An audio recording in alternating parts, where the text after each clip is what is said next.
ফেরাউন এই ঘটনার পরে যখন সে বাসায় গেছে গিয়া বলছে, আসিয়া আজকে কি তুমি জানো এক প্রাসাদ হৃদয়ের অধিকারী এক নারীকে আমাকে খোদা না আমার কাঁধে হত্যা করেছে। আসিয়া তখন মুখের উপর উত্তর দিছে, তোমার মতো কঠোর হৃদয়ের অধিকারী, তোমার মতো কুফর করনেওয়ালা, তোমার মতো শিরিক করনেওয়ালা, তোমার মতো জালেম পৃথিবীতে কেউ নাই। যেই জালেম মায়ের সামনে সন্তানকে বুক থেকে টান দিয়ে সন্তানকে হত্যা করে ফেলেছে, আবার মাটাকে হত্যা করে ফেলেছে। দুষ্ট একটাই, সে জমিনওয়ালা, কোনো মাখলুককে খোদা মানে না, সে খালেক মহান আল্লাহ পাক রব্বুল আলামিনকে খোদা মানে।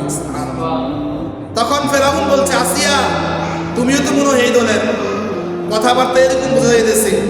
তো আসিয়া বলছে, আরে আল্লাহ পাক রব্বুল আলামিন যে পয়গম্বর মূসাকে পাঠিয়েছে, আমি মূসার জবান থেকে শুনেছি ঈমানের দুইটা দিক আছে। ওই দুই দিক মানুষের মধ্যে পূর্ণ হলে মানুষ পরিপূর্ণ ঈমানদার। পরিপূর্ণ কি হবে বলেন? কয় দিক বলেন? একটা হলো যে যখন সে সকলের সামনে সে মুমিন এই কথাটা বলে দিবে তখন সে ঈমানদার, সুবহানাল্লাহ। এবং দ্বিতীয় দিক হলো যখন সে অন্তর থেকে বিশ্বাস করবে তখন সে মুমিন।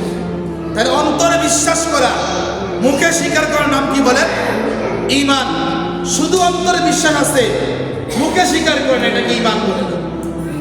এটা কি বলে না বলেন? এটা কি ঈমান বলে? ঈমান তো তাকেই বলে ঈমানদার যার অন্তরে যা আছে সে মুখেও তাই বলে দিবে। অন্তরে এক আল্লাহর কথা আছে, মুখেও সে এক আল্লাহর কথা বলে দিবে। তো আসিয়া বলতে ফেরাউন, তুমি তো ঈমান আনো নাই, তুমি ঈমানের কোনো কন্ডিশন বুঝবা না। আমি ঈমান এনেছি। মুসা আলাইহিস সালাতু ওয়াস সালাম বলছেন, যার দিলে আল্লাহ আছে আর মুখে সে কাফেরের সামনে দাঁড়িয়ে আল্লাহর বরত্বের কথা, আল্লাহর একত্বের কথা, আল্লাহ পাকের মহত্বের কথা প্রকাশ করে দেয়, সে হলো ঈমানদার। এবার ফেরাউন আসিয়াকে বলছে, আসিয়া তাহলে তোমাকে আমি রাজপ্রাসাদ থেকে তাড়িয়ে দেব এবং তোমাকে হত্যা করব। আসিয়া বলছে, যাই করো করো, এতে কোনো আফসোস নাই। আমি আমার সামান্য জীবনটাকে আল্লাহর জন্য উৎসর্গ করতে। সুবহানাল্লাহ। জীবন দামি না সামান্য বলেন? বিশাল না, সামান্য জীবন, সামান্য জীবন। আসিয়া বলছে, আমি আমার মালিকের জন্য উৎসর্গ করতে চাই।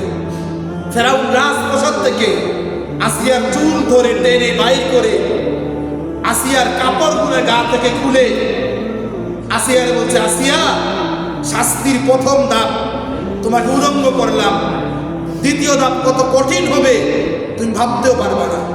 আসিয়া বলছে, যত কঠিন শাস্তি দাও দাও, এতে আমার কোনো আফসোস নাই, কিন্তু আমি আমার ঈমান, আমি আমার সামান্য জীবনকে আল্লাহর জন্য উৎসর্গ করব।